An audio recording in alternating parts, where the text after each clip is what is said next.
Hello friends, welcome to WB exam solution. আজ আমরা শুরু করবো রিজনিং একটা গুরুত্বপূর্ণ মক টেস্ট। ঠিক আছে, মক টেস্ট আমাদের 13। এই টেস্টগুলো এসএসসি, জিডি, এনটিপিসি পরীক্ষার জন্য এবং আমাদের ডব্লিউবি পরীক্ষার জন্য খুবই গুরুত্বপূর্ণ। এখান থেকে এই ধরনের টেস্ট যদি আমরা 20টা থেকে 25টা প্র্যাকটিস করি, ঠিক আছে, প্রতিদিন, এবং এগুলো নিজে নিজে আমাদের ক্যালকুলেশন করতে হবে। ঠিক আছে, প্রথমে আমরা সমাধানটা দেখবো না, প্রথমে আমরা কী করবো, এটা আমরা প্রথমে নিজে নিজে ক্যালকুলেশন করবো। তারপর যদি কোনো অসুবিধা হয়, বুঝতে না পারি, সেই লজিকগুলো আমরা তারপরে ইউটিউব ক্লাসটা সলভ দেখবো। ঠিক আছে, প্রথমে আমরা ক্লাসটা দেখলে পরে আমাদের নিজে থেকে যে চেষ্টা সেটা আমরা পারবো না। সবসময় খাতা পেনে আমাদের চেষ্টা করতে, শুধুমাত্র ইউটিউবে ক্লাস দেখলে কিন্তু আমরা প্র্যাকটিস করতে পারবো না, আমাদের কোনো উন্নতি হবে না। ঠিক আছে, নিজে নিজে খাতা কলমে এগুলো প্র্যাকটিস করতে হবে, বারবার ভুল হবে, প্র্যাকটিস করতে হবে, শর্টকাট জানতে হবে, কীভাবে আমরা সহজে করবো। টাইমটা এখানে ব্যাপার। পরীক্ষায় সবাই পারবে, রিজনিং, ম্যাথ এগুলো সবাই পারে, ঠিক আছে, কিন্তু টাইমটা কম নিতে হবে। ঠিক আছে, আর পরীক্ষায় প্রথমে তোমাকে সহজ জিনিসগুলো করতে হবে। কোনো একটা বড় জিনিস, কঠিন জিনিস থাকবে, সিটিং অ্যারেঞ্জমেন্ট, সেটা তুমি প্রথমে করলে পারে পরীক্ষায় তোমার হবে না, কারণ ওখানে সময়টা আমাদের চলে যাবে। পরবর্তীতে সহজ প্রশ্নগুলো যেমন থাকবে সেগুলো কিন্তু আমরা সমাধান করতে পারবো না, দেখতেই পারবো না।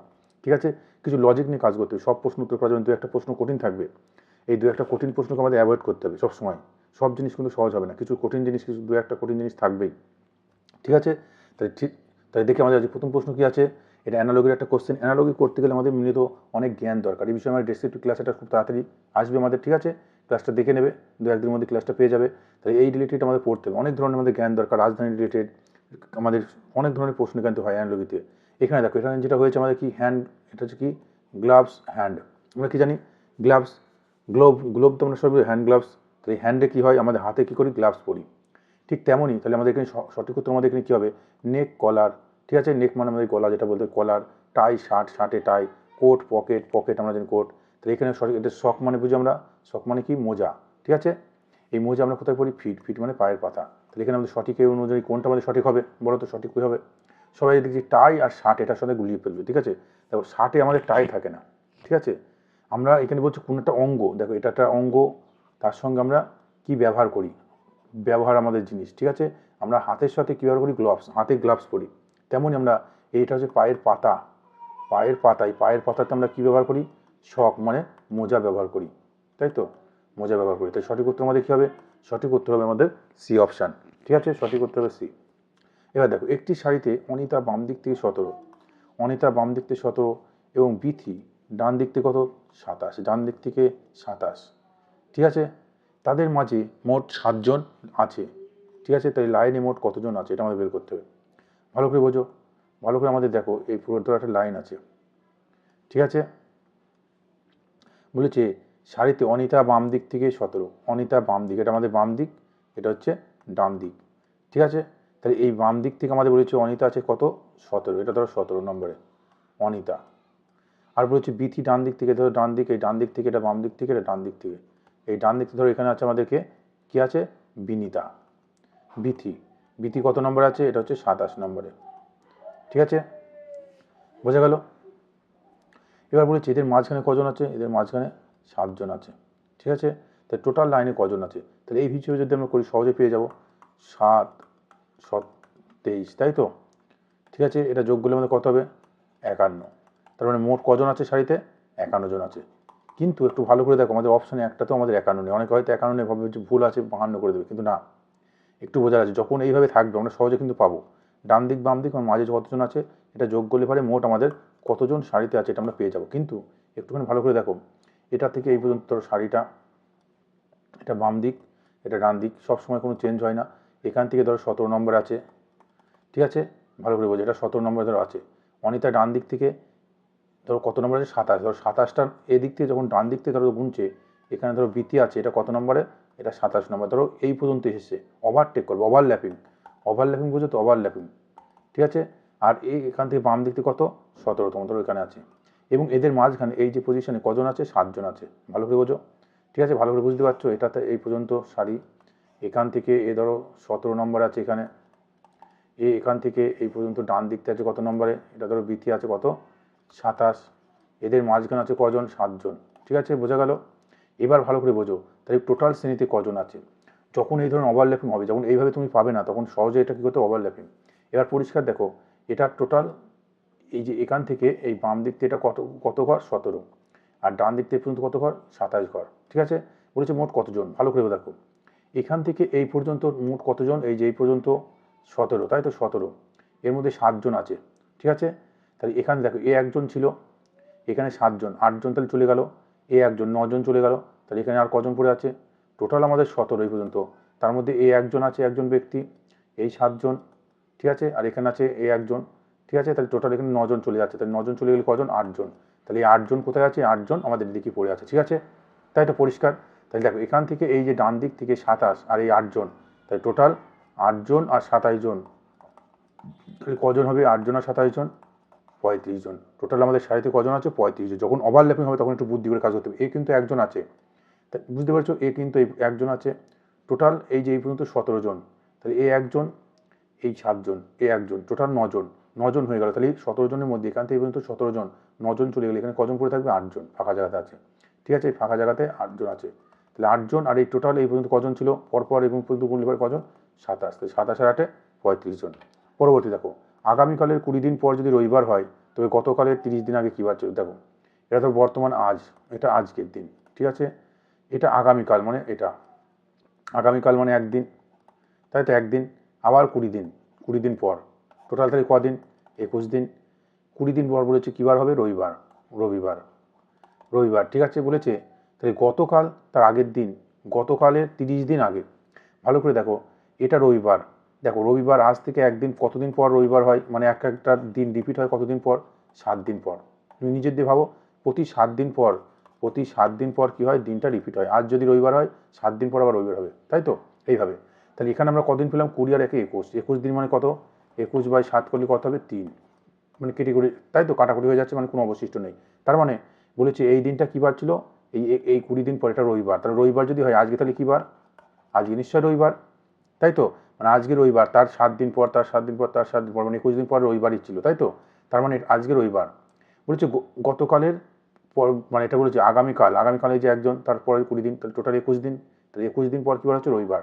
তার মানে আজকেও রবিবার, ঠিক আছে, 7 দিন পর পর চেঞ্জ হয়। বলছে গতকাল মানে পিছনের দিকে, -1 দিন, গতকালের আগে, গতকালের, গতকাল মানে আগের দিন যেটা হয়ে গেছে, মাইনাস গতকালের 30 দিন আগে, তার মানে 30 দিন মানে কত, 30 দিন আর গতকাল, তাহলে কদিন, 31 দিন, 31 দিন মানে কত হবে, এখানে 3 দিন, তাই তো, কদিন অবশিষ্ট থাকছে, 3 দিন।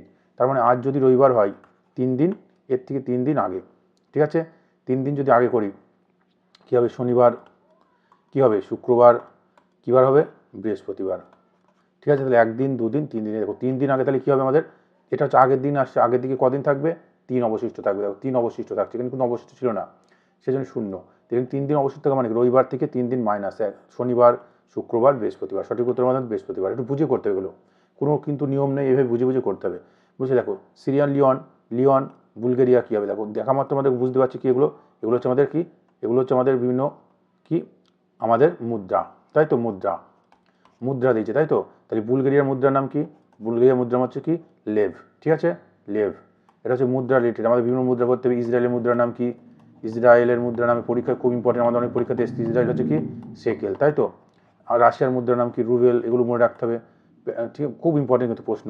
ইরানের মুদ্রার নাম কি, ঠিক আছে, ইসরায়েল, তোমার আমাদের খুব ইম্পর্টেন্ট যে প্রশ্নটা অনেক পরীক্ষাতে আসছে, ঠিক আছে, এগুলো কিন্তু মনে রাখতে হবে। মুদ্রা, রাজধানী, বিভিন্ন তাদের সংসদ, পার্লামেন্ট। দেখো কী বলছে, পূজার জন্ম 6 মার্চ 2007, এটা তো 6 মার্চ, মার্চ মাসের 6 তারিখ, ঠিক আছে, 2007 সালে, এটা মনে রাখতে, 2007 সালে। এগুলো কিন্তু সালগুলো দেখতে হয়, সালগুলো যদি লিপ ইয়ার হয় তাহলে ফেব্রুয়ারি মাসটা 28 দিন পরিবর্তে 29 দিন, এগুলো কিন্তু বুঝতে হবে, ঠিক আছে। তো হচ্ছে 2007 সালের কত, 6 মার্চ, কী বার, এবার বলেছে ওই বছর মানে সেম 2007 সালে মার্চ, 15ই আগস্ট, স্বাধীনতা দিবস হবে 15ই আগস্ট, তাই তো। এই আগস্ট বলেছে পূজার কী হয়েছে, এই 15ই আগস্ট কি, স্বাধীনতা দিবস, তাই তো। এই স্বাধীনতা দিবসের দিন কী বার ছিল, শুক্রবার ছিল। তাহলে 6 মার্চ পূজার জন্মদিন, এই দিন কী বার ছিল, ভালো করে দেখো। 6 মার্চ থেকে কতদিন পর, মার্চ মাসে যদি 6 তারিখ চলে যায়, তাহলে পড়ে থাকবে কতদিন, 31শে মার্চ হয়, তাহলে কতদিন পড়ে থাকবে, 31 তারিখ যদি চলে যায় তাহলে প্রতিদিন 25 দিন, মার্চ মাস 25 দিন থাকছে। মার্চের পর এপ্রিল, এপ্রিল কদিন, 30 দিন, এপ্রিল চলে গেল, তাহলে পড়ে থাকবে কি, মে, মে কদিন, মে 31, মের পর জুন, জুন 30, জুলাই কতদিন, জুলাই 31, আর আগস্টের কত তারিখ, 15 তারিখ। তাই টোটাল যদি এগুলো আমরা যোগ করবো, এগুলো যোগগুলোর দরকার নেই, আমরা 7 দিয়ে ভাগ করে ডাইরেক্ট এখানে বসিয়ে দেবো, ঠিক আছে। দেখো তাহলে এখানে পরিষ্কার যদি দেখি, এটা যদি একেবারেই না বুঝতে পারি, যোগ করবো, যোগ করলে কত হবে আমাদের, দেখো যোগ করে হবে 162, যোগ করে হবে কত আমাদের, 62, ঠিক আছে, 162। দেখো এই 162কে আমরা যদি 7 দিয়ে ভাগ করি কত হবে, 7 দুগুণে 14, 2 22, 3 7 21, মানে একদিন অবশিষ্ট থাকছে, একদিন প্লাস থাকছে, এক অবশিষ্ট থাকছে, মানে ভালো করে বোঝো। এই 6 মার্চ থেকে একদিন পর গিয়ে কী হয়েছে, এটা শুক্রবার হয়েছে। এই 6 মার্চ থেকে একদিন পর গিয়ে আমাদের কী হয়েছে, শুক্রবার, তাই তো। 6 মার্চ থেকে আমাদের একদিন পর গিয়ে হয়েছে কী হয়েছে, এটা আমাদের শুক্রবার হয়েছে। পরিষ্কার বোঝা যাচ্ছে তো, একদিন পর গিয়ে আমাদের কী হয়েছে, শুক্রবার। তার মানে এই একদিন পর, এখানে একদিন প্লাস করে যদি শুক্রবার হয়, তাহলে আমরা যদি আগের দিন, এটা আগে ফিরে যাচ্ছি পিছনের দিকে, তাহলে পিছনের দিকে ফিরা মানে কি, শুক্রবার থেকে একদিন কী করতে হবে, মাইনাস করতে হবে। তাই শুক্রবার থেকে যদি একদিন মাইনাস হয়, তাহলে আমাদের কী বার হবে, নিশ্চয়ই বৃহস্পতিবার হবে, তাই তো। নিশ্চয়ই আমাদের বৃহস্পতিবার হবে। বোঝা যাচ্ছে কী বলতে চাচ্ছি। তাহলে একদিন মাইনাস করতে হবে, কেন মাইনাস করতে বোঝা গেল, কারণ সে পিছনের দিকে আমরা ফিরে যাচ্ছি, ঠিক আছে। একদিন মাইনাস করতে হবে, এই জন্য তাহলে কী বার হবে, বৃহস্পতিবার। তাহলে একদিন প্লাস করার পর হচ্ছে শুক্রবার, কারণ এক অবশিষ্ট থাকছে এই দিন থেকে। তাহলে আমরা যদি পিছনের দিকে কাউন্ট করি, তাহলে এক বিয়োগ করতে হবে। এবার দেখো, মানুষ, ভারতীয় ক্রিকেটার, ফুটবলার, এদের মধ্যে সম্পর্ক কী হবে। আমরা জানি সব মানুষ, এই ধরো মানুষ, এই মানুষের মধ্যে আমরা কি, মানুষের মধ্যে আমরা ভারতীয় মানুষ, তাই তো, আমরা মানুষ ভারতীয়। তাই এটা মানুষটা কার মধ্যে থাকবে, ভারতীয়, ঠিক। মানুষের মধ্যে কি থাকবে, ভারতীয় থাকবে, ইন্ডিয়ান থাকবে। এই ইন্ডিয়ানদের মধ্যে কি থাকবো, ক্রিকেটার আছে, ফুটবলার আছে। আমরা জানি সুনীল ছেত্রী আছে ক্রিকেটার, আমরা জানি সুনীল ছেত্রী ফুটবলার, ঠিক আছে। সৌরভ গাঙ্গুলি, সচিন তেন্ডুলকর, বিরাট কোহলি কি ক্রিকেটার, আর সুনীল ছেত্রী কি ফুটবলার। তাহলে ফুটবলার আর ক্রিকেটার দুটো কিন্তু আলাদা। এবার ভালো করে বুঝবে, এটা হচ্ছে মানুষ, মানুষের মধ্যে ভারতীয়, এই ভারতীয়দের কিছু কি আছে, ক্রিকেটার, কিছু আছে কি ফুটবলার, ঠিক আছে। এটা ক্রিকেটার, কিছু ফুটবলার। আমাদের সুনীল ছেত্রী ক্রিকেটার, আমাদের, ঠিক আছে, এই ফুটবলার। আর এদিকে আমাদের বিরাট কোহলি কি ক্রিকেটার। তাই ফুটবলার ক্রিকেটার দুটো কিন্তু আলাদা আলাদা। এবার অনেকে ভাববে যে কিছু ক্রিকেটার ফুটবলার হয়, ঠিক আছে, কিছু ক্রিকেটার কিন্তু ফুটবলার হয়, এটাও কিন্তু টাচ হতে পারে, ঠিক আছে। কিন্তু এটাখানে আমাদের প্রফেশনাল বোঝাচ্ছে, এখানে আমাদের পেশাদারিতা বোঝাচ্ছে, সেই জন্য এখানে টাচ হবে না। পরীক্ষা কিন্তু অপশান, যদি এই দুটোর মধ্যে যদি কনফিউশন থাকে, যদি এটা আমাদের অপশানে যদি এটা থাকে, তাহলে কিন্তু এটাই হবে। যদি আমাদের এটা অপশানে না থাকে, তখন কিন্তু এটা করবো, ঠিক আছে। এবার বুঝতে হবে। পরবর্তী দেখো, পরবর্তী কী বলেছে, মোট 175 জন কী আছে, স্টুডেন্ট আছে পদার্থবিদ্যা, রসায়নবিদ্যা, গণিতে, এরা কি সব পাস করে, এগুলো বলা যাচ্ছে, এতজন পাস করে, এতজন পাস করে, ঠিক আছে। এটা আমরা জানি, আগে ক্লাসে করেছি। এই যদি বলি গণিত আর এই যে এটা হচ্ছে পদার্থবিদ্যার, কেমিস্ট্রি, রসায়নবিদ্যা, কজন পাস করেছে, দুটোতে 27 জন। 3টি বিষয়ে কজন করেছে, 20 জন, তাই তো। 3টি ছকে যেটা থাকবে। শুধুমাত্র ম্যাথে কজন, 12 জন। শুধুমাত্র ফিজিক্সে কজন, 24 জন। এইভাবে আমরা বুঝি। এবার দেখো বলেছে কতজন ছাত্রছাত্রী পদার্থবিদ্যায় পাস করেনি। দেখো পদার্থবিদ্যায় পাস করেছে কতজন, 24 জন করেছে, 27 জন এরকম সব পাস করেছে বলে দিয়েছে। 20 জন করেছে আর 22 জন করেছে। টোটাল করেছে কজন, 93 জন, ঠিক আছে। টোটাল আমাদের স্টুডেন্ট 175, তার মধ্যে 93 জন কী করেছে, পাস করেছে। তাহলে আমাদের ফেল করেছে কত, এটাতে বাদ দিলে পরে আমরা পেয়ে যাবো ফেল করেছে কতজন, 82 জন, ঠিক আছে। বুঝতে পারলে, 82 জন। বলেছে কতজন পাস করতে পারেনি, মানে ফেল করেছে। পরবর্তী দেখো, সব চোরই গরিব নয়, সব চোরই গরিব, এটা সত্য নয়, মানে এটি প্রস্তাবটি কি মিথ্যা। ভালো করে দেখো, এটা কিন্তু মিথ্যা বলা আছে। মানে যত চোর থাকবে, এটা ধরো চোর, এই চোর, সব চোর, এই চোরের সব চোর কি গরিব, এটা কিন্তু মিথ্যা, এটা বলা আছে মিথ্যা, বুঝছি। তাহলে এই অনুযায়ী কি বলা যায়, তার মানে ভালো করে তুই নিজের দিয়ে বোঝো, সব চোরই গরিব নয়, তার মানে কিছু চোর হলো গরিব, ঠিক আছে। এটা বলা যাবে না, সব চোরই গরিব নয়, এটা মিথ্যা বলা আছে। তার মানে কি, দেখো এটা এই জিনিসটা মানে কি, সব চোরই গরিব নয় মানে কি, দেখো কিছু চোর গরিব নয়, এটুকু কনফার্ম। কিছু চোর গরিব থাকতে পারে, কিন্তু কিছু চোর গরিব নয়, এটুকু কনফার্ম বলা যাবে, ঠিক আছে। এটুকু ভালো করে বোঝো, সব চোরই গরিব নয়, মানে যত চোর আছে সব কিন্তু গরিব নয়, মানে কি কিছু চোর গরিব নয়, এটুকু কনফার্ম বোঝা যাচ্ছে, ঠিক আছে। এখানে কিছু চোর হলো গরিব, এটা হবে না। কোনো চোরই গরিব নয়, এটা তো কখনোই হবে না, ঠিক আছে। এটা দেখ, এবার দেখো, কোনো গরিবই চোর নয়, এটা কিন্তু কোনো ওর সাথে যুক্তিসঙ্গত নয়। কিছু চোর হলো গরিব আর কিছু চোর গরিব নয়, এটার মধ্যে কনফিউশন। দেখো এখানে যেহেতু এটা বলেছে না, সব চোরই গরিব, এটা মিথ্যা, মানে এটা না বোঝ জাতীয় জিনিস। এখানে আমরা নাটাই পাবো 100%, ঠিক আছে। নাটা আমরা কনফার্ম বলতে পারবো। দেখো সব চোরই গরিব নয়, তার মানে কিছু চোর গরিব নয়, এটা 100% সত্য, এটা কিন্তু 100% সত্য হবে, ঠিক আছে। তাই বি অপশানটা আমাদের সঠিক হবে। এবার দেখো কী বলেছে, প্রত্যেক ধার্মিক মানুষ আবেগপ্রবণ, তাহলে এটা ধার্মিক, এটা ধার্মিক মানুষ, এটা আবেগপ্রবণ। প্রত্যেক ধার্মিক মানুষ কি আবেগপ্রবণ, এটা আবেগপ্রবণ। রাম একজন ধার্মিক, এই ধরো রাম, এই রাম একজন কি ধার্মিক, রাম একজন ধার্মিক, ঠিক আছে। ভালো করে বলছো, রাম একজন ধার্মিক, এটা হচ্ছে ধার্মিক ছিল। এবার বলছো রাম আবেগপ্রবণ, ঠিক আছে। কি বলেছে, রাম আবেগপ্রবণ। প্রত্যেক আবেগপ্রবণ ব্যক্তি ধার্মিক, রাম ধার্মিক ব্যক্তি নয়। দেখো রাম একজন ধার্মিক বলা আছে, তাহলে এটা কী করে হবে, এটা ভুল। কিন্তু ধার্মিক ব্যক্তি আবেগপ্রবণ নয়, এটা কোনো অপশানই নেই। ধার্মিক মানুষ মানে আবেগপ্রবণ, এটাও হবে না। প্রত্যেক আবেগপ্রবণ ব্যক্তি ধার্মিক, দেখো বলেছে প্রত্যেক ধার্মিক মানুষ আবেগপ্রবণ। যত ধার্মিক থাকবে, যত ধার্মিক থাকবে, এই ধার্মিক মানুষটা আবেগপ্রবণের মধ্যে থাকবে, কিন্তু প্রত্যেক আবেগপ্রবণ কিন্তু এই ধার্মিকের মধ্যে আসবে, এটা কিন্তু বলা যাবে না। ভালো করে দেখো, তো সঠিক উত্তর আমাদের কী হবে? রাম আবেগপ্রবণ, কারণ রাম একজন ধার্মিক, রাম ধার্মিক, আর ধার্মিক যত থাকবে সব ধার্মিক কী হবে? আবেগপ্রবণ হবে। দেখো পরিষ্কার বলছি, এটা ধরো পশ্চিমবঙ্গ, এটা ধরো ভারত, ঠিক আছে, এটা ধরো নদিয়া, এটা ধরো নদিয়া, এটা পশ্চিমবঙ্গ, এটা ধরো আমাদের কি ভারত। তাহলে এই নদিয়াটা পশ্চিমবঙ্গের মধ্যে পড়বে, আর পুরো পশ্চিমবঙ্গটা কার মধ্যে পড়বে? আমাদের ভারতের মধ্যে পড়বে, তাই তো? তাই এইরকম জিনিস, এরকম ভালো করে বোঝো। তাহলে এই রাম ধরো নদিয়া, এই নদিয়াটা কার মধ্যে পড়বে? পশ্চিমবঙ্গ, আর পুরো পশ্চিমবঙ্গটা কার মধ্যে পড়বে? ভারতের মধ্যে, তাই তো? এটি সেরকম ব্যাপার। তাহলে রাম যদি এর মধ্যে এখানে থাকে, রাম এই পশ্চিমবঙ্গের মধ্যে, তাহলে পশ্চিমবঙ্গ ভারতের মধ্যে যাবে, আবেগপ্রবণ মধ্যে যাবে, কনফার্ম, ঠিক আছে, বোঝা গেল? তাই সঠিক উত্তর হবে শুধুমাত্র এই অপশান, শুধুমাত্র এই অপশান মানে বি, ঠিক আছে। পরবর্তী দেখো, গোপাল গোবিন্দকে দেখিয়ে বলল, তার বাবা আমার বাবার একমাত্র, আমার বাবার একমাত্র ছেলে। ভালো করে বোঝো, আমার বাবার, যে বলছে, কে বলছে? গোবিন্দকে দেখিয়ে, কে বলছে? গোপাল, এদের গোপাল, যে বলে সে সময় নিজেই হয়। তাহলে গোপাল বলছে, কি বলছে? আমার বাবার, এই গোপালের, যে বলে সে, তুমি ধরো বলছো, তুমি বলো তোমার বাবার, এই গোপালের বাবার একমাত্র ছেলে, তাই কী হবে? গোপাল নিজেই হবে, তোমার বাবার একমাত্র ছেলে তুমি নিজে, এই কে? গোপাল। তো গোপাল কী বলছে? গোবিন্দকে দেখিয়ে, ধরো গোবিন্দকে দেখিয়ে কী বলছে?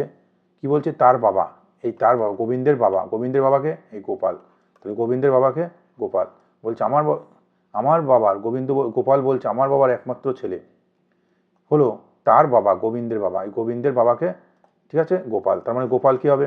গোপাল গোবিন্দের কী হবে? এ দেখো, গোপাল গোবিন্দের সঙ্গে কী হবে সম্পর্কিত? গোপাল কে হয় সেটাই হচ্ছে ব্যাপার, গোপাল পিতা হবে, তাই তো? গোপাল পিতা হবে। এরপর দেখো, তরুণ রোহিতের বাবা, ভালো করে লেখো, তরুণ হচ্ছে বাবা, তরুণ কার বাবা? রোহিতের বাবা, রোহিত নিচে হবে, তরুণ বাবা মানে কী হবে? প্লাস হবে, এটা রোহিত, ঠিক আছে। শর্ট করে লিখবা, আর দিয়ে লিখবা রোহিত, এইভাবে লিখতে হবে, ঠিক আছে। রোহিত কালার ভাই, রোহিত হচ্ছে ভাই কার? কালার ভাই, ঠিক আছে। কালা হলো দিলীপের স্ত্রী, কালা স্ত্রী মানে মাইনাস, কার স্ত্রী? দিলীপের, তাহলে দিলীপ এখানে হবে, দিলীপ আর কালা স্বামী স্ত্রী, ঠিক আছে। তাহলে ভালো করে বোঝো, এটা হচ্ছে কালা, এটা হচ্ছে দিলীপ, ঠিক আছে। এই নাম শুনে হয়তো মনে করতে পারে এটা ছেলে বা মেয়ে, এরকম তো হবে না, ঠিক আছে, এখন পরিষ্কার বুঝতে হবে। কালা কিন্তু এখানে মাইনাস, স্ত্রী মানে কি? মাইনাস, কার স্ত্রী? দিলীপের স্ত্রী, তাহলে কালার দিলীপ দুজন স্বামী স্ত্রী। আর এই কালার হচ্ছে ভাইকে রোহিত, তাই তো বলেছে। তাহলে দিলীপ রোহিতের কে হয়? দিলীপ রোহিতের কে হয়? দেখো, দিলীপ, ভালো করে বোঝো, এই দুজন স্বামী স্ত্রী, এটা স্ত্রীর ভাই মানে কী হবে? স্ত্রীর ভাই কী হবে? ঠিক আছে, স্ত্রীর ভাই কী হবে? বলেছে দিলীপ রোহিতের কী হয়? দিলীপ কে হয়? দিলীপ এখানে মানে কি? দেখো, দিলীপ কী হবে? জামাইবাবু, মানে এখানে শালা হবে এখানে, ঠিক আছে, ঠিক আছে, পরিষ্কার। শালা মানে এখানে হচ্ছে শালক, ঠিক আছে, এটা কিন্তু বলতে হবে, বাদারির ল। পরবর্তী দেখো, কি বলছে? 21 জন বালিকার একটি শাড়িতে মনিকাকে 4 ঘর ডান দিকে সরিয়ে দিলে বাদিক থেকে সে 12তম স্থানে থাকে। এই ধরো টোটাল এই শাড়িতে কজন আছে? 12 জন, 21 জন আছে, টোটাল 21 জন আছে, ঠিক আছে। বলছে একটি শাড়িতে মনিকাকে 4 ঘর ডান দিকে সরিয়ে দিল, ধরো মনিকা এখানে আছে, এই দিকে ডান দিকে যদি 4 ঘর সরিয়ে দিই, 4 ঘর সরিয়ে দেওয়া মানে কি? 1 2 3 4, এটা 4 নম্বরে 4 ঘর যদি সরিয়ে দেওয়া হয়, এখন মনিকা এখানে আসবে, আগে ছিল মনিকা কোথায়? এখানে। বলেছে সে বাদিক থেকে 12তম স্থানে থাকে, সরিয়ে দেওয়ার পর এদিক বাম দিক থেকে এই মনিকার স্থানে কত হয়? এখন 12, ঠিক আছে। বলেছে ডান দিক থেকে ধরলে মনিকার পূর্ববর্তী স্থান মানে আগের স্থান এখানে কত ছিল, তাই তো? ভালো করে বুঝো, টোটাল আছে কতজন? 21 জন, এই পর্যন্ত 12 জন, তাই তো? এই পর্যন্ত কজন? 12 জন। তাই এদিকে কতজন আছে? 12 আর 9 21, 9 জন আছে, নিশ্চয়ই 9 জন আছে, তাই তো? টোটাল পুরো শ্রেণীতে আছে 21 জন, এই পর্যন্ত কজন? এই পর্যন্ত বলে দিচ্ছে, বাঁ দিক থেকে সে 12তম, মানে এখান থেকে টোটাল 12তম, এই পর্যন্ত 12, তাহলে এদিকে কজন আছে? 9 জন। যখন বলেছিস এই পজিশানে, তাহলে এই পজিশান থেকে এর অবস্থানটা বের করতে হবে। তাই এই পর্যন্ত 9 জন ছিল, এখান থেকে এই পর্যন্ত কজন? 4 জন, ঠিক আছে, 9 জন, 4 জন আর এই 1 জন, তাহলে 5 জন, তাই তো? তাই টোটাল 9 আর 5 কজন হবে? 14 জন। তার মানে যখন ডান দিক থেকে গুনবো টোটাল, তখন এই মনিকার স্থান আগের স্থান কত হবে? 14 হবে। বোঝা গেল? ছবির মতো করে ভাবো, এগুলো কিন্তু মুখস্থ করে কিছু হবে না, কোনো সূত্র কিন্তু নেই। ছাত্রদের একটি সারিবদ্ধ শ্রেণীতে একদিক থেকে গণেশ বলেছে 7ম স্থান, গণেশ কত? 7ম, 7। অন্য দিক থেকে একাদশ স্থান, ধরো এই একটা ব্যক্তি আছে গণেশ, এই ধরো একটা শ্রেণী আছে, এই বাম দিক থেকে আছে 7ম, আর ডান দিক থেকে আছে কততম? এই একই ব্যক্তি, ডান দিক থেকে আছে কত? 11। এই একই ব্যক্তি দুবার, একবার 7, এদিকে যখন গুনছি, ধরো এদিক থেকে আছে, তখন ডান দিক থেকে গুনছি, তখন কত? 11, মানে এই ব্যক্তিটা দুবার গোনা হচ্ছে না, 7 একবার 11 একবার, তাহলে টোটাল কজন? 18 জন, তাই তো। কিন্তু এই ব্যক্তিটা দেখো দুবার কাউন্ট হয়েছে, সেজন্য একবার বাদ দিয়ে দেবো, তাহলে টোটাল কজন হবে? 17 জন। তাহলে টোটাল শ্রেণীতে কজন আছে? 17 জন আছে, বোঝা গেল? একই ব্যক্তি দেখো দুবার গোনা হচ্ছে। পরবর্তী দেখো, এটা মানে এটা, এটা মানে এটা, আমরা সবাই পারবো। টি মানে কি? টি মানে মাইনাস লিখে দেবো। পি মানে কি? পি মানে যোগ লিখে দেবো। এস মানে কি? এস মানে হচ্ছে এস মানে এস দেখো, আর মানে ভাগ, ভাগকে টি, মাইনাসকে এস, মাইনাসকে এস, ঠিক আছে, ভাগকে টি, এই যে ভাগকে টি, এটা ভাগকে টি, মাইনাসকে এস, আর যোগকে, যোগকে কি বলা হয়েছে? আর। এটা কিন্তু বোঝানো যাচ্ছে না, ঠিক আছে, এখন বুঝতে হবে। যোগকে বলা হয়েছে কি? আর, ঠিক আছে। আর গুণকে বলা হয়েছে কি? পি। এটা হচ্ছে কিন্তু গুণ, ঠিক আছে। তাহলে আমাদের এর মান বের করতে, তাহলে প্রথমে আমাদের কার কাজ হয়? প্রথমে আমাদের কার কাজ? ভাগ, তারপরে গুণ, তারপরে যোগ, তারপরে বিয়োগ। তারপরে ভাগের কাজ কত হবে? এই যে 18 ভাগ 3 কত হবে? 18 ভাগ 3 করলে কত হবে? 6 হবে। তারপরে গুণ করতে হবে, 3 গুণ এই 6 আছে, তাই তো। 6 গুণ 9, 6 9 কত হবে? 54। 54 হলে এরপর কি আছে? মাইনাস 8 যোগ 6, ঠিক আছে। 54 আর 8, মাইনাস 54 থেকে 8 বাদ দাও, যোগ করো, 54 6 কত? 60, 60 মাইনাস 8, 60 থেকে 8 বাদ দিলে কত হবে? 52 হবে। সঠিক উত্তর হবে 52। কিছুই নেই, তাহলে আমরা বুঝতে হবে, এভাবে করতে হবে। এভাবে বলছে নিচের কোন দুটি চিহ্ন পরস্পর পরিবর্তন করলে, খুব ভালো কিন্তু প্রশ্ন, নিচের সমীকরণটি সঠিক হবে। সঠিক হবে মানে কত? এই মানটা কত হবে? 30 হবে। এটা আমাদের বের করতে হবে। তাহলে এখানে দেখো, প্রথমে আমরা ভাগ এমন জায়গায় হয় কি, ঠিক আছে, যেখানে পুরোপুরি কেটে দেবে। 16 মাইনাস, এখানে বলেছে মাইনাস, আর এই দুটো চিহ্ন পরস্পর চেঞ্জ হবে, এই দুটো সংখ্যা চেঞ্জ হতে পারে, এটাও চেঞ্জ হতে পারে, ঠিক আছে, বিভিন্নভাবে চেঞ্জ হতে পারে। তাই দেখো 16 আর কত আছে? 4, 16 এখানে ভাগ আর মাইনাস, দেখো মাইনাসের জায়গায় কী হবে? ভাগ হবে, ভাগের জায়গায় কী হবে? মাইনাস হবে। এটা কিন্তু বুঝতে হবে, এটা আমাদের বলেছে। যদি আমরা এই অপশন করি এটা হবে। তাহলে 16কে 4 দিয়ে ভাগ করলে কত হবে? 4 হবে। 4 গুণ 6, 4 ছক 24 হবে। 24 মাইনাস 2 প্লাস 8, তাহলে দেখো 24 মাইনাস 2 প্লাস 8, মুখে মুখে ক্যালকুলেশন, 24 আর 8 যোগ করলে 32, 32 মাইনাস 2 করলে কত হবে? 30 হবে। তাই সঠিক উত্তর কিন্তু আমাদের হয়ে যাচ্ছে প্রথম অপশান। যদি না হয় তখন আমরা দেখবো, ওগুলো কিন্তু সহজ ক্যালকুলেশন থাকে, ঠিক আছে। দেখো পরবর্তী কী বলেছে? কোডিং এর সাহায্যে, এটা বলছে এটা 7205, ঠিক আছে। এখানে কত আছে? 3 3 6 7 37205, ঠিক আছে। তারপর কত আছে? RESCUE, এটা, ঠিক আছে, 057। এটা বলেছে প্রবলেম বলেছে এটা, তাহলে আমাদের কি বলেছে? PROCURE, ঠিক আছে। এটা মানে আমাদের কি হবে? সহজ নিয়ম। দেখো এখানে আমাদের আর মানে 18, কিন্তু এখানে কোনো ব্যাপার, ওইসব ব্যাপার নেই। এখানে দুটোর মধ্যে কমন দেখতে হবে, দুটোর মধ্যে কমন কিছু আছে। দেখো এখানে আর আছে, এখানে আর আছে। আর মানে এখানে কত আছে? 7 আছে। এখানে আর মানে কত আছে? দেখো এখানে আর মানে কত আছে? এখানে আর মানে কত? আর মানে 3, আর মানে 3। এখানে দেখো আর মানে কত? 3, তাহলে আর এর মান 3ই হয়েছে। এখানে দেখো ই আছে, ই আছে, দেখো এখানে ই আছে, এর মান কত? এখানে 7। এখানে দেখো এর মান কত হয়েছে? দেখো এর মান কত? এখানে 7।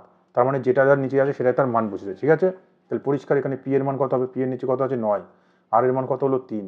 ওর মান কত হলো? দেখো ও কত? ও হচ্ছে 4, ঠিক আছে। সি এর মান কত হবে? সি দেখো এখানে কত আছে? সি 4 নম্বরে, সি 4 নম্বরে কত আছে? সি এর মান কত আছে? 0, তাই তো। সি এর মান কত আছে? 0। এই দেখো সি, সি 4 নম্বর, এখানে সি 4 নম্বরে কত আছে? 0 আছে। তাহলে 0 হবে। 9340, 9340, 9340 সব করে আছে, ঠিক আছে। তারপরে ইউ, ইউ এর মান কী হবে? ইউ এর মান হবে কত? 5, 93405। তারপরে আছে কি? আর, আর এর মান কত? 3337, 9393403, এটা, তাই তো। সঠিক উত্তর এটা হচ্ছে তো।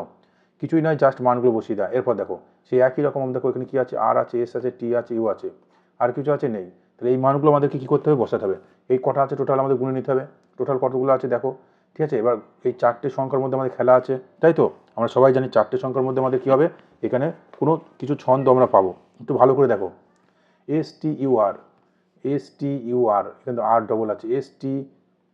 TURRS, TURRS, ভালো করে দেখো, আর ডবল আছে, তাই না। এখানে দেখো আর ডবল আছে, ঠিক আছে। তাহলে এখানে দেখি আমরা একটুখানি ভালো করে দেখি, প্রত্যেকটা অপশান, 3টে অপশানে আর আছে, তাহলে একটা অপশানে যদি আমরা আর নিই, RRS TUR, ঠিক আছে, TU, ঠিক আছে। এই পর্যন্ত দেখি, এখানে দেখি ইউ, ইউ এখানে আছে, ইউ, ইউ এর আগে কী আছে? টি আছে, ইউ এর আগে টি আছে, ঠিক আছে। টি এর আগে কী আছে? এস আছে, এখানে টি এর আগে এস বসায়। এস, এস এর পরে কী আছে? এখানে টি আছে, এস এর পরে কী আছে? টি আছে, টি বসায়, ঠিক আছে। আর এর পর কী আছে? এখানে দেখো আর ডবল আছে, এখানে আর ডবল আছে, এখানে আর ডবল আছে, তাই আর এর পর আর বসিয়ে দিই। তাহলে দেখি আর আর টি এস টি, আর আর টি এস টি, আর আর টি এস টি, আর আর টি এস টি, ঠিক আছে। এবার দেখো কী অপশন হচ্ছে? ছন্দ কী হচ্ছে? আর আর এস টি ইউ, আর আর এস টি ইউ, ঠিক আছে। এই ছন্দটা আমরা পাচ্ছি, আর আর এস টি ইউ, ঠিক আছে।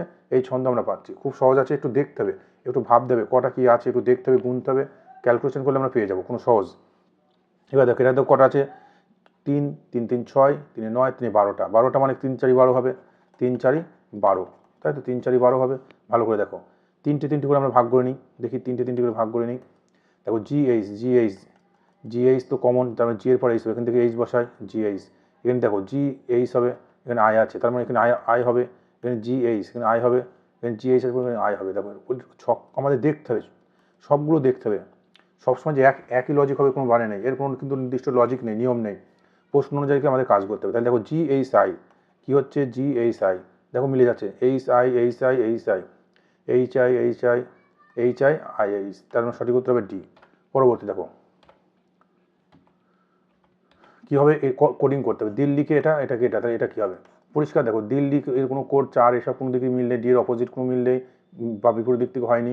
এদের মধ্যে দেখো কোনো মিল আছে, কোনো কিছু এল আছে, এখানে এল আছে, এখানে কী আছে এল আছে, এখানে এল এর কোড কত 5, এখানে দেখো এল এর কোড কত, এল এর কোড 5, তাহলে পরিষ্কার আমরা বুঝতে পারছি কী হচ্ছে, তাই তো। এখানে আমাদের বুঝতে হবে এগুলো একই কোড, তার মানে এল এখানে মান যদি 5 হয়, এর মান 5, মানে নিচে মানটা আমাদের বসেছে, ঠিক আছে। এখান থেকে এল 3 নম্বর আছে, এখানে এল 3 নম্বর 5, এখানে এল 3 নম্বর, দেখো এল 3 নম্বরে 5, মানে এল এর কোডটা 5 হয়েছে। দেখুন এই টি দেখো ডবল আছে, এখানে দেখো ডবল 6 আছে, মানে টি এর কোড কত 6, বোঝা যাচ্ছে। এগুলো আমাদের করতে করতে অভ্যাস হয়ে যাবে। দেখো পরবর্তী দেখো কী বলেছে, কালিকট সিএল মানে 825 আইসি মানে দেখো আই কত, আই মানে 1, তাই তো 825 আই মানে 1, সি মানে কত, সি মানে 8, ইউ মানে কত, ইউ মানে এই যে ইউ মানে কত নম্বরে 9, টি মানে কত নম্বরে, টি হচ্ছে 6, তাহলে 8251 সঠিক উত্তর। এরপর দেখো 6 জন বলে বৃত্তাকারে দাঁড়িয়েছে, প্রত্যেকের মুখ কোথায় আছে, কেন্দ্রের দিকে। আমাদের কিন্তু মনে রাখতে হবে পরীক্ষার সময় কেন্দ্রের দিকে না কেন্দ্রের বিপরীত দিকে মনে রাখতে হবে। যদি কেন্দ্রের দিকে বলে তাহলে কোনো অসুবিধা নেই, 6 জন আছে, ঠিক আছে, কজন 6 জন। এইভাবে আমরা 6 জন করে নেবো, ঠিক আছে। কেন্দ্রের দিকে মুখ মুখ মানে কি, এটা বাম দিক, এটা কোন দিক, ডান দিক, মনে থাকবে। তোমার বাম দিকটা বাম দিক, ডান দিকটা তুমি যেভাবে ঘুরবে সেভাবে হবে, ঠিক আছে, কোনো অসুবিধা নেই। আলোক দাঁড়িয়ে আছে প্রভাতের বাঁ দিকে, এটা আমরা করবো না। সুনীল অশোকের ও বিকাশের মাঝখানে আছে, হরি দাঁড়িয়ে আছে অলোক ও বিকাশের মাঝখানে। দেখো পরিষ্কার, সুনীল আছে কোথায়, অশোক ও বিকাশের মাঝখানে, সুনীল, ধরো এটা আমরা সুনীল লিখলাম, এ কোথায় আছে, অশোক আর কার, বিকাশ, এদের মাঝখানে, এইভাবে হতে পারে। আবার কি হতে পারে, এখানে যদি সুনীল থাকে, এটা কি হতে পারে, এটা হতে পারে বিকাশ হতে পারে, এটা কি হতে পারে, অশোক হতে পারে, অপোজিটও হতে পারে, দুজনের মাঝখানে মানে সঠিক বলা যায় না। এবার দেখো হরি দাঁড়িয়ে আছে অলোক ও অশোকের মাঝখানে, হরি দাঁড়িয়ে আছে কোথায়, অলোক ও অশোকের মাঝখানে। যে অশোক থাকে, অশোক আর এখানে কে থাকবে, অলোক, এই অলোকের মাঝখানে কে থাকবে, হরি, এই জায়গাটায় কে থাকবে, এই পজিশনে কে থাকবে, হরি থাকবে। আর কি বলেছে, আর একদিন প্রথম অলোক দাঁড়িয়েছিল প্রভাতের বাঁদিকে, এই অলোক কোথায় ছিল, প্রভাতের বাঁদিকে। দেখো তাহলে এখানে অপশানটা একটাই পড়ে আছে, তো এখানে প্রভাত হবে। আর দেখো প্রভাতের বাঁদিকে এটা কোন দিক হচ্ছে, প্রভাতের এটা কোন দিক, বাঁ দিক, তাহলে প্রভাতের বাঁ দিক কী হচ্ছে, অলোক, তার মানে এটা আমাদের ঠিক আছে। কিন্তু এখানে যদি আমরা করি, দেখো এই অশোক আর অলোকের মাঝখানে কী আছে, তাহলে ওখানে অলোক হবে, অলোকের মাঝখানে কে আছে, হরি আছে। আর বলেছি এখান থেকে প্রভাত হবে, প্রভাতের বাঁ দিকে কে আছে, প্রভাতের বাঁ দিকে আছে অলোক। দেখো প্রভাতের এটা বাঁ দিক নয়, প্রভাতের এটা কোন দিক হচ্ছে, ডান দিক, তাহলে এটা হবে না। বোঝা গেল কীভাবে হলো না, এইভাবে। এবার তাহলে আমাদের প্রশ্ন হচ্ছে হরির বাঁ দিকে কে আছে, দেখো হরি আছে, হরির বাঁ দিক কোনটা, হরির বাঁ দিক, হরির এটা কোন দিক, ডান দিক, তাই তো, হরির এটা বাঁ দিক, তাহলে হরির বাঁ দিকে কে আছে, অশোক আছে, মনে থাকবে কীভাবে করতে হবে। পরবর্তী দেখো 6 জন, কজন আছে, 8 জন, এই ধরো একটা বৃত্ত, 8 জন আছে, ঠিক আছে, 8 জন এইভাবে করে নিতে হবে। সব একটা কেস তো অনেক সময় হয়ে যায়, ঠিক আছে, যদি না হয় তখন এইভাবে করতে হবে, ঠিক আছে, 8টা এইভাবে। কি বলেছে, যেখানে ঠিক পজিশন বলে দেয় সেখান থেকে আমরা শুরু করি, তাই তো। রিজনিং ক্ষেত্রে নিয়ম কি, ডি বসেছে এফ এর বাঁ দিক থেকে দ্বিতীয় স্থানে, ডি বসেছে, এই ধরো আমরা ডি লিখলাম, ডি বসেছে কোথায়, এফ এর বাঁ দিক থেকে কত স্থানে, দ্বিতীয় স্থানে। ডি বসেছে বি এর বাঁ দিক থেকে, এই ডি বসেছে এফ এর বাঁ দিক থেকে দ্বিতীয় স্থানে ও এইচ এর ডান দিক থেকে তৃতীয় স্থানে। এই ডি বসেছে কোথায়, বলেছে এফ এর বাঁ দিক থেকে দ্বিতীয় স্থানে, তার মানে আমরা যদি দেখি এটা এফ যদি এখানে বসায়, এফ এর বাম দিক থেকে 1 2 এটা হবে। আর কি বলেছে, এইচ এর ডান দিক থেকে তৃতীয় স্থানে, মানে এইচ যদি এখানে হয়, এইচ এর ডান দিকে এটা তো বাম দিক, কেন্দ্র দিকে মুখ করে আছে, মানে তাই 1 2 3 3 নম্বরে কি আছে, ডি আছে, হয়ে গেল এই পর্যন্ত কনফার্ম, ঠিক আছে। এগুলো কিন্তু বুঝতে হবে প্র্যাকটিস করার পর। এর পাশে বসে আছে এইচ, এর পাশে বসে আছে, আমরা জানা নেই এ পাশে হতে পারে, এ পাশে হতে পারে। সি বসেছে বি এর ডান দিক থেকে দ্বিতীয় স্থানে, সি বসেছে বি এর ডান দিক, এটা আমরা পারবো না। এফ বসেছে বি এর ডান দিক থেকে তৃতীয় স্থানে, এফ বসেছে কোথায়, বি এর ডান দিক থেকে তৃতীয় স্থানে, ঠিক আছে। দেখো বি এর ডান দিক থেকে তৃতীয় স্থানে যদি আমরা ভালো করে দেখি, এখানে যদি আমরা বি বসাই, ঠিক আছে, বি এর ডান দিক, বি এর ডান দিক কোনটা, এটা, তাই তো। এই বি এর ডান দিক থেকে তৃতীয় স্থানে কে বসেছে, 1 2 3, বি এর ডান দিক, এটা বি এর কোন দিক, ডান দিক।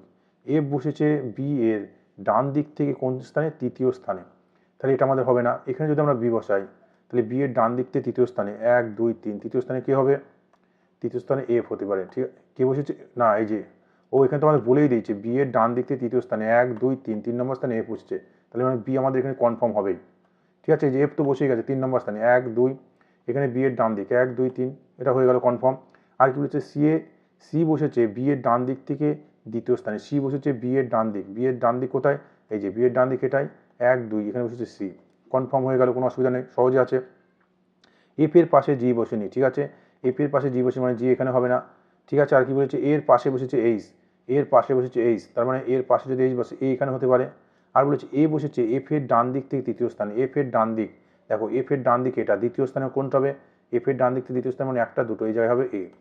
ঠিক আছে, দেখো এ এইচ এর পাশে বসেছে, ঠিক আছে, অসুবিধা নেই, মিলে গেলে। এখানে জি বসবে না, এফ এর পাশে জি বসেনি, দেখো লেখা আছে এফ এর পাশে জি বসেনি, তাহলে জি কোথায় বসবে, জি তাহলে এখানে বসবে। ঠিক আছে, কনফার্ম।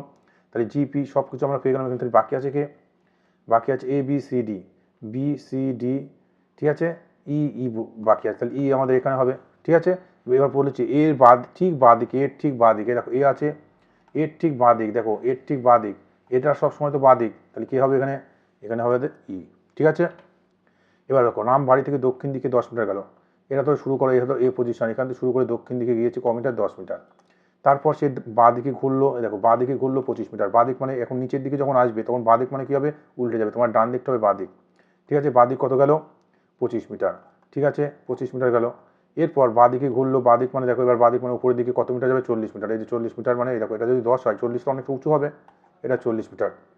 ঠিক আছে, এরপর আবার তারপর তারপর রাম ডান দিকে ঘুরলো, ডান দিক মানে এদিকে ক মিটার, 5 মিটার। ঠিক আছে, ডান দিকে ঘুরলে এবং তার স্কুলে পৌঁছালো। ঠিক আছে, কোনো অসুবিধা নেই। বলেছি স্কুল থেকে তার বাড়ি, এই যে তার বাড়ি ছিল এখানে, বাড়ি তার, আর এটা হচ্ছে স্কুল। এই বাড়ি থেকে স্কুল কোন দিক, এটা ভালো করে দেখো, এইভাবে দিক করে, এটা উত্তর দিক, এটা পূর্ব দিক, এটা দক্ষিণ দিক, এটা পশ্চিম দিক, তাহলে এটা কোন দিক হচ্ছে, এটা কোন দিক, এটা উত্তর পূর্ব দিক। ঠিক আছে, পরবর্তী প্রশ্ন, সুমি দক্ষিণ দিকে 40 মিটার গেল, এই ধরো শুরু করো, দক্ষিণ দিকে 40 মিটার মানে দিকে যাবে 40 মিটার, এটা তো উত্তর দিক, এটা দক্ষিণ দিক। ঠিক আছে, তারপর ডান দিক হলো, ডান দিক মানে কোন দিক, বাম দিক, কত হবে 15, নিচের দিকে আসা মানে উল্টে যায়। ঠিক আছে, তোমার প্র্যাকটিস করতে করতে অভ্যাস হয়ে যাবে। ঠিক আছে, দেখো ডান দিক হলো, নিচের দিকে যখন আসছে মুখ করে থাকছে, ডান দিক মানে বাম দিক। ঠিক আছে, এবার বলছে আবার ডান দিক হলো, ডান দিক মানে উপর দিক, কত মিটার, 50। ঠিক আছে, 50 করলাম, এই যে 50 হলো, এটা 40, তাহলে 50 একটু উৎপুত হবে, এটুকু বুঝতে হবে তো। এরপর বলেছে ডান দিকে ঘুরলো, এবার ডান দিক মানে এদিকে কত মিটার, 15 মিটার, দেখো নিচে যদি 15 মিটার এই পর্যন্ত, তাহলে এটা 15 মিটার এই পর্যন্ত হবে, কনফার্ম।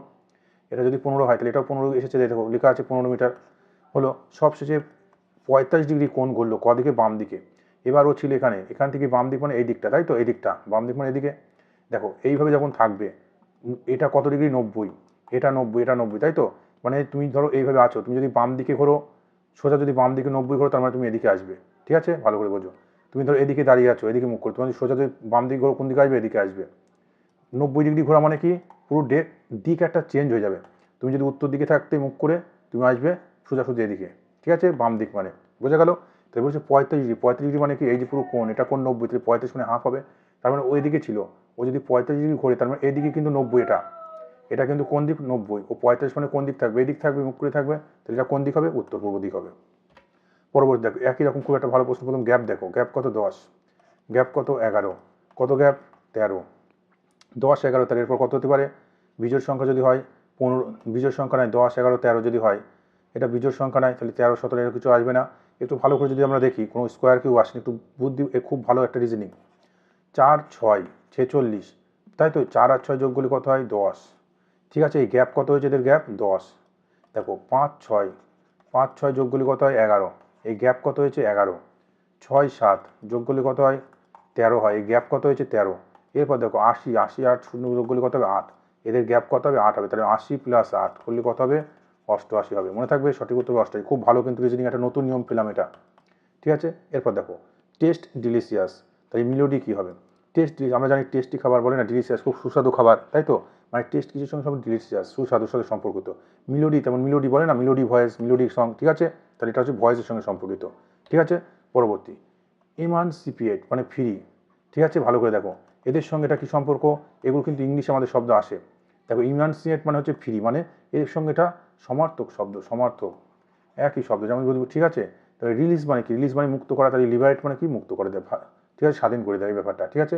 তাহলে একই ধরনের সমার্থক শব্দ এখানে হয়েছে, এগুলো কিন্তু আমাদের ইংলিশে খুব গুরুত্বপূর্ণ আসে এটা পরীক্ষাতে। বেসিক পাসকাল, তাহলে ফরটার্ন কী হবে, দেখো বেসিক পাসকাল এগুলো একটু ভালো করে দেখো। কম্পিউটার কিন্তু দেখো, কম্পিউটারে কিন্তু এগুলো কিন্তু কোনো সম্পর্ক নাই। কম্পিউটার কি, এটা কম্পিউটার সব ভাষা, আমরা যারা কম্পিউটার সম্বন্ধে জানি যে নলেজ আছে, কম্পিউটার কিছু নলেজ আছে বেসিক, ঠিক আছে, কিছু ভাষা আছে, ল্যাঙ্গুয়েজ আছে, ঠিক আছে। এই ল্যাঙ্গুয়েজগুলোর মধ্যে আছে ফরটার্ন, পাসকাল, তাহলে ফরটার্ন, পাসকাল, এই কোবলটা হচ্ছে ল্যাঙ্গুয়েজের ভাষা, এগুলো সব ভাষা। যেমন ধরো হিন্দি, বলা হলো উর্দু, ঠিক আছে, বলা হলো তোমার বাংলা, ঠিক আছে। তাহলে এগুলো সব ভাষা কী হবে, সব ভাষা একই ধরনের ভাষা, এগুলো তেমন, এদের কম্পিউটারের ভাষা, পাসকাল, বেসিক, ফরটার্ন, কবল। তাই সঠিক করতে হবে কিন্তু কবল, কম্পিউটার হবে না, ভালো করে কিন্তু মনে রেখে দেবে। এগুলো সব কম্পিউটারের সঙ্গে সম্পর্কিত ভাষা, ঠিক আছে। দেখো ক্লাসটা খুব কম, আমাদের 25টা মতো কোশ্চেন ছিল, খুব সহজে প্র্যাকটিস করেছি, এগুলো বারবার প্র্যাকটিস করতে হবে, ঠিক আছে। নেক্সট ক্লাসে আমার পরবর্তী প্র্যাকটিস সেট, অবশ্যই ক্লাসটা তোমরা শেয়ার করবে বন্ধুদের মধ্যে।